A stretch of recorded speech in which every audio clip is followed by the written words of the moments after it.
Hürmetli Uygar vatandaşları,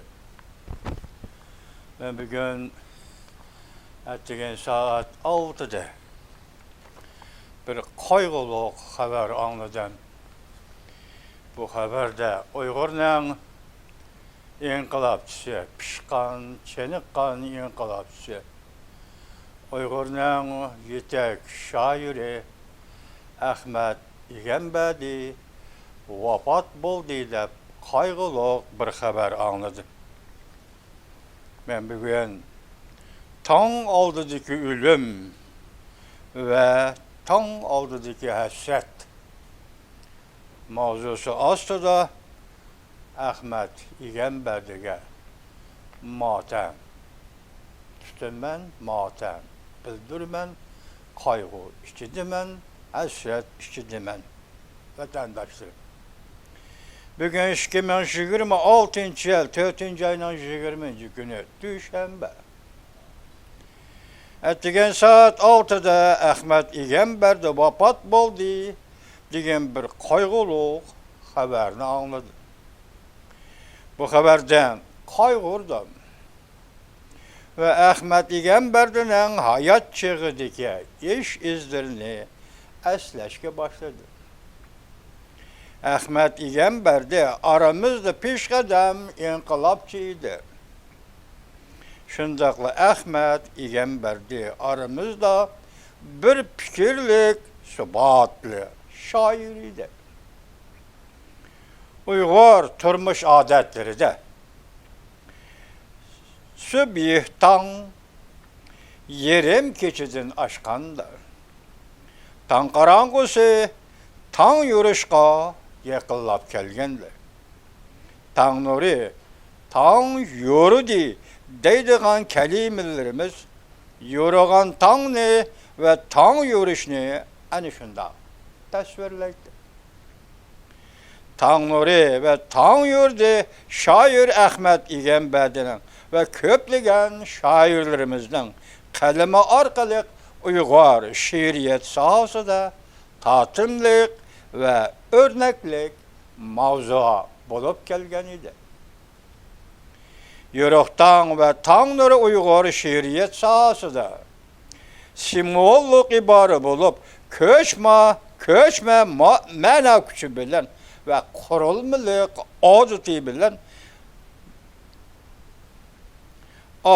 bilen millet azatlığının, millet hürlüğünün simasi obrazı bulup gelgen edebi menadın siyasi menağa küçüp mezdum millet ve şunun için mehkumluk ve şunun için mezdumluktan mehkum bulup kalgan millet Uygur milletini köreş gündeydiğen, ilham berediğen, rağbetlendirdiğen Tanrı bu üç boğumluk söz yana bir noktada siyasi çakırık bulup gelgen şair Ahmet İgenbedi'nin köpligen şiirlerde til qilingan, köp tekrarlangan söz ibare idi.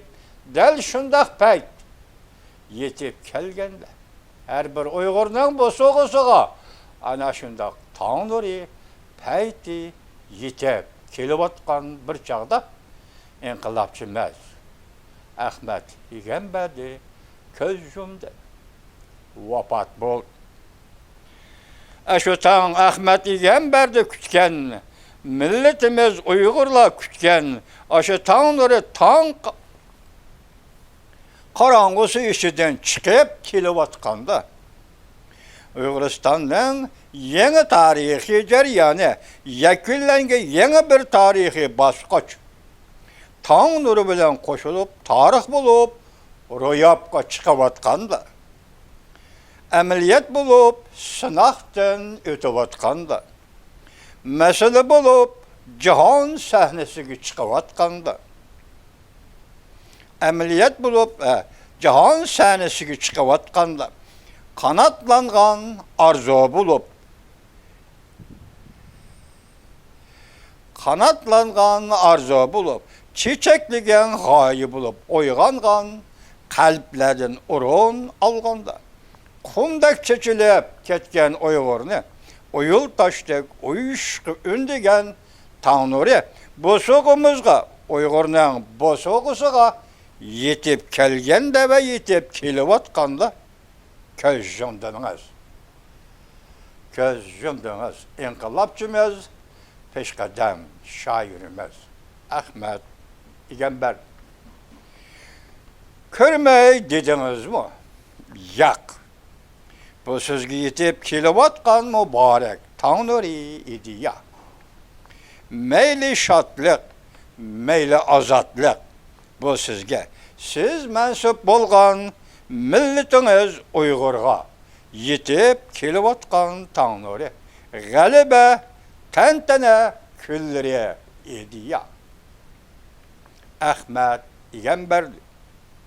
Azat bolgan ve azat bulunduğun Uyguristan'a salam denla. Hayır hoş Uyguristan'ım, hayır hoş Uygurum dediniz mi? Şunak inkılapçımız Ahmet İgamber. Şu yolda menip geldim.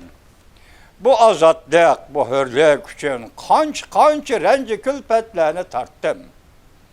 Bu yolda çarçıdım, bu yolda hal sürdüm de oyladınız mı? Ahmet İgamber. Lekin bir iradenin hürlüğü için bu çarşaşlarını cesaret bilen yenip geldim. Kançılığın medya hem de sanalığa eriştim. Kançılığın tokularına töhmetlerine eriştim.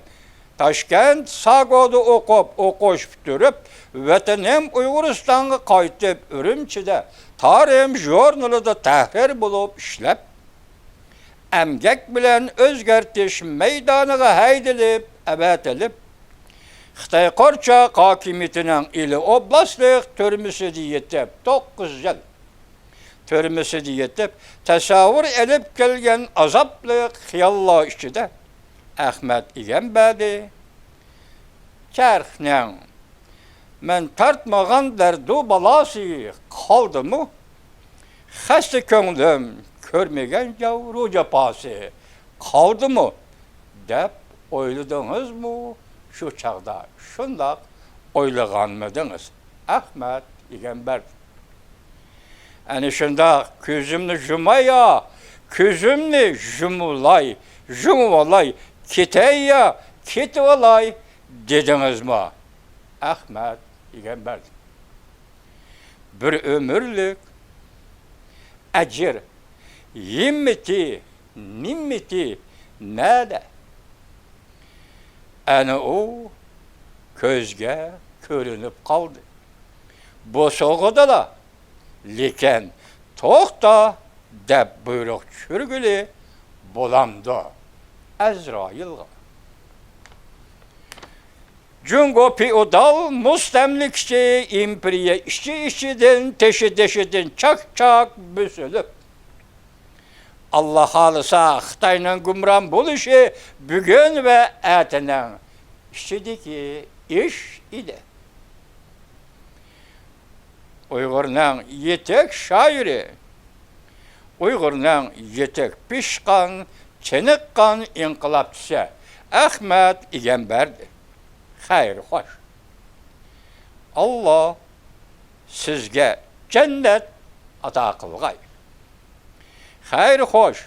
Ahmet İgamber'di. Ben her günü bir parça liksiye sözdeydim. Bu liksiyeni Ahmet İgamber'de anlamadıdı deyip süynettim. Liksiyeni kuş bilen sözdeydim. Şenç bilen sözdeydim. Bugün o yok. Ahmet İgamber'di, o yok. Hayır hoş. Ahmet İgamber'di, Uygur'un pasiban oğlu. 2026 yıl 4. ayının 20. günü Düşenbe Washington. Sıdıkaca Roz